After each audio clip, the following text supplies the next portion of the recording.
ये खबर पारुल यूनिवर्सिटी द्वारा प्रस्तुत की गई है। खबर बिहार से जुड़ी है, जिसके बाद सवाल है, क्या भारत और म्यांमार के रिश्ते अब नए दौर में प्रवेश करने वाले हैं? क्या बोधगया से शुरू होने वाला ये दौरा एशिया की राजनीति में बड़ा संदेश देगा? और आखिर क्यों पीएम नरेंद्र मोदी खुद म्यांमार के राष्ट्रपति की मेजबानी को इतना अहम मान रहे हैं?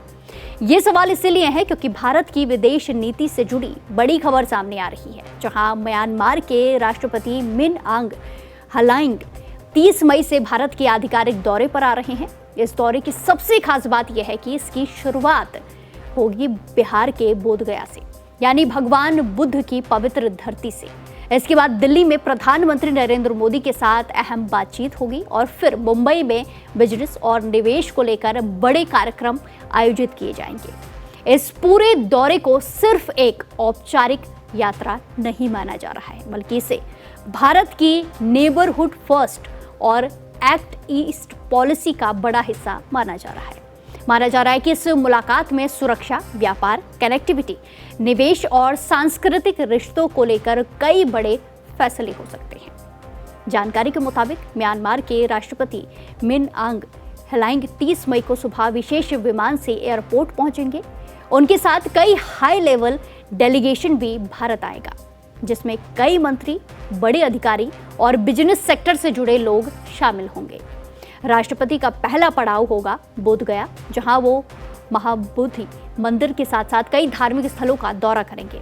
बोधगया बौद्ध धर्म का सबसे बड़ा केंद्र माना जाता है और यही वजह है कि इस दौरे की शुरुआत यहीं से कराई जा रही है।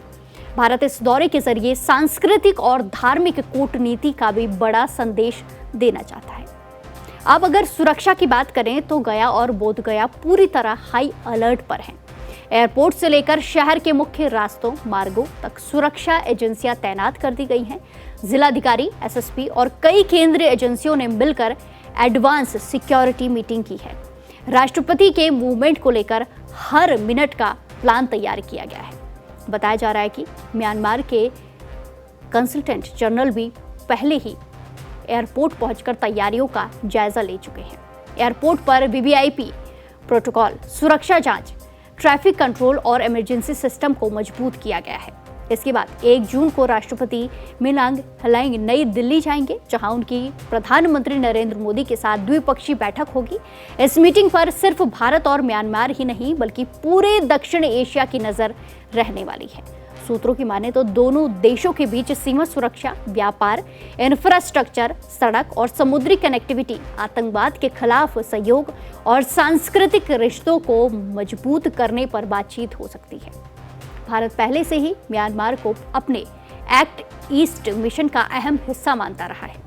चीन के बढ़ते प्रभाव के बीच भारत म्यांमार के साथ अपने संबंधों को और मजबूत करना चाहता है। यही वजह है कि इस मुलाकात को रणनीतिक तौर पर बेहद ज्यादा अहम माना जा रहा है। दिल्ली के बाद राष्ट्रपति 2 जून को मुंबई पहुंचेंगे। यहां वो बिजनेस फोरम में हिस्सा लेने वाले हैं और भारतीय उद्योग जगत के लोगों से मुलाकात करेंगे। माना जा रहा है कि निवेश, व्यापार और नई साझेदारी यानी कि डील को लेकर भी कई बड़े ऐलान हो सकते हैं। भारत और म्यांमार के बीच लंबे समय से सांस्कृतिक और धार्मिक रिश्ते चलते आ रहे हैं, लेकिन अब दोनों देश आर्थिक और रणनीतिक साझेदारी को भी तेजी से आगे बढ़ाना चाहते हैं। सबसे बड़ा सवाल यहाँ पर यही है, क्या इस दौरे के बाद भारत म्यांमार संबंधों में नई तेजी देखने को मिलेगी?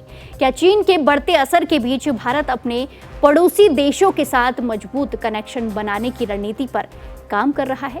और क्या बोधगया से शुरू हुआ ये दौरा एशिया की राजनीति में नया संकेत देने वाला है? इन सभी सवालों के जवाब आने वाले दिनों में साफ हो सकते हैं। फिलहाल गया से लेकर दिल्ली और मुंबई तक तैयारियां पूरी कर ली गई हैं और अब सबकी नजर हाई लेवल, हाई प्रोफाइल दौरे पर टिकी हुई है।